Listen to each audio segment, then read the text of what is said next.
everybody, welcome to Country Girl with Kathy Jarvis. And it is a gorgeous day out here in February. And I know a lot of you are just wanting to get out and garden. But it's not time yet. Not in my zone, which is zone 6A. I've got cats everywhere. But what you can be doing is cleaning up the gardens from the fall. Most of the seed pods have already been eaten by the birds and stuff. So it's now time to get out here and clear off all the garden if you haven't done it beforehand. So one of the things I've done this week is I've cleared off all of the bird garden. And just in time because the daffodils are just coming up. So that's a perfect time. And I've got my little chairs out here. I'm ready to watch the daffodils. As you can see, I have lots of cats bothering me. And we have one over the vet's right now getting neutered, so that leaves one cat left to be neutered. One stray that's just come not too long, last summer, he came last summer after I had all these scheduled, so we decided to put him off until this year. Put those two off this year. One of them is being done this week, and I think we'll probably wait until summer for the other one. So anyway, those are all my cats. Being a pest, climbing my legs. They're all outside today because it is a beautiful day. But also, if you get the gardens cleaned up, it's also time to prune or trim your pear trees and to give them their dormant spray before they put out their buds. That needs to be done. So a perfect day to do that is when the temperature is in the 50s and no rain in sight. Perfect time to do that trimming. But in the meantime, I have been doing a lot of indoor work. Okay, it hasn't always been this pretty this month. In fact, it's been kind of cool and wet.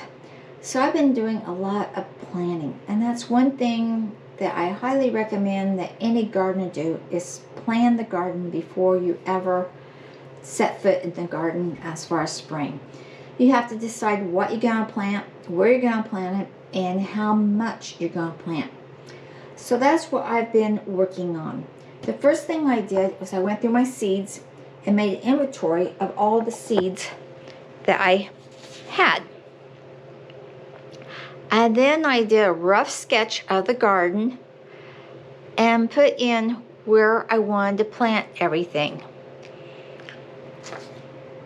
Then after that, I went through my list and I tried to figure out how much I needed. And my garden is basically done in raised beds, either 4x6 or 3x6. I've got a combination of both. So I try to do a little bit of the square garden method, but not completely. But I do space them with that in mind. So I had to figure out how many plants I needed for each bed. So I did that, and that way I know how many to plant. Now the next thing I did was figure out when to plant them. Now if you've experienced gardening, you pretty much know when to plant your plants. But if you're new, you hear so many different ways to do it. You know, count back from your frost day and, plant them then. Follow the package directions, which gives you a vague time to plant them. And there's all kinds of things online. And you got to take things online with a little bit of grain of salt.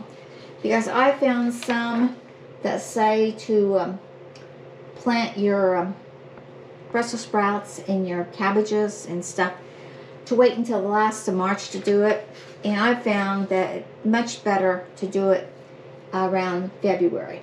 So what I do is I go online, I print off a few different guides, and then I look at them and look at my notes I did last year, and I make a list of when I'm supposed to be planting things. Now I've done this before by putting it on the calendar, and that didn't work too well. I started trying it on the calendar this year. It didn't like the way it was working because I had all these lines like February 20th to the 25th. So you had a line going from 20th to the 25th, and I had all these things written out. But then I started finding that, oh, I had to plant some on the 23rd through the 27th, you know. So you had lines going all over everywhere. So I find it's best just to get a piece of paper, write on there when you want to plant them, and then make a list of what they are. Like I'm planning in February, between 20th and 25th, I'm going to start my bell peppers, my hot peppers, my celery, my rosemary, my oregano, and my thyme indoors. Now I've already got my onions and my leeks already started. They're upstairs. I started them in the last of January because they take a long time to grow from seeds. So I've done that throughout the whole year, and I've even included the fall thing. So what I'm going to be doing, in case you want to follow along, February 25th through March 7th, I will be planting broccoli, cabbage, cauliflower, eggplant maybe, sage, kale, and tomatoes. And these will be upstairs under lights and on heating mats. In March, I will start growing outside, in the outside garden. I'll plant my radishes between March 8th and March 11th. March 13th through the 24th, I'll plant more radishes. March 19th through the 20th, I will direct sow the carrots. March 21st through the 26th, I will do lettuce and Swiss chard inside on the grow mats. March 21st through April 2nd, I plan on direct sowing my peas and my spinach. And March 26th through April 2nd, I'll do the cantaloupes upstairs, and the cucumbers and the watermelons upstairs, and chives.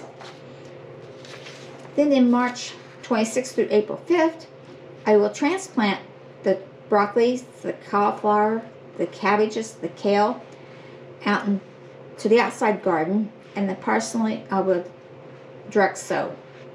April 2nd and 5th, I will start pumpkins upstairs, and I'll transplant the Swiss chard out to the outside garden.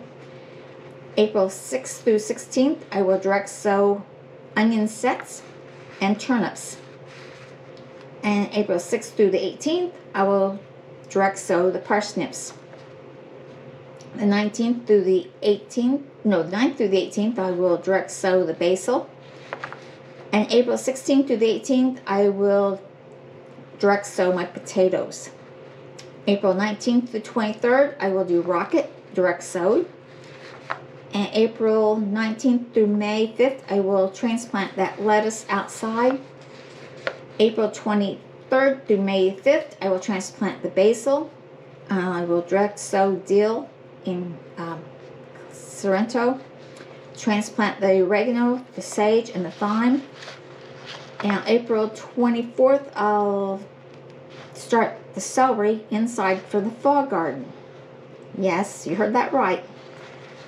April 30th to May 5th, I will transplant the tomatoes and the peppers and the celery and the rosemary and the hot peppers, and I will direct sow the green beans. And I continue this on into May. May, I plan on direct sowing more peppers for the fall. May 8th, I will do some upstairs indoor growing sowing of tomatoes for fall. May 14th and 18th, I will do direct sow the sweet potatoes outside, and I will start sprouting sweet potatoes upstairs for the fall garden. May 19th to the 21st, I will transplant the cucumbers and the cantaloupes, the pumpkins, the rosemary, and the watermelons outside, and I will direct sow the green beans and the okra. May 19th to 23rd, I'm going to direct sow the dill and the sweet corn. May 19th through June 3rd, I will direct sow the winter squash and the zucchini. May 29th, I will direct sow pumpkins for the fall garden. And then June 19th we would direct sow more things for the fall garden. I'm not even going to go into the fall garden. We'll do that later. But we start planning for the fall garden earlier than what most people think. So that is what I have been up to. I hope this helps you. I'm in zone 6A, and this has been my planning schedule pretty much for the last forever, for as long as I can remember. Now, this is not my planning schedule for the greenhouse, and if you've noticed on this plan, I have the greenhouse separate, and I start sowing in it much earlier, and I'll catch you up on that with the next video. So I hope you enjoyed this video. Hope you learned something. Share it with your gardening friends if you would, please. Remember to hit the like button, subscribe to the channel if you would, and I'll see you in the next video. Remember, dream big and follow that dream. Bye, everybody.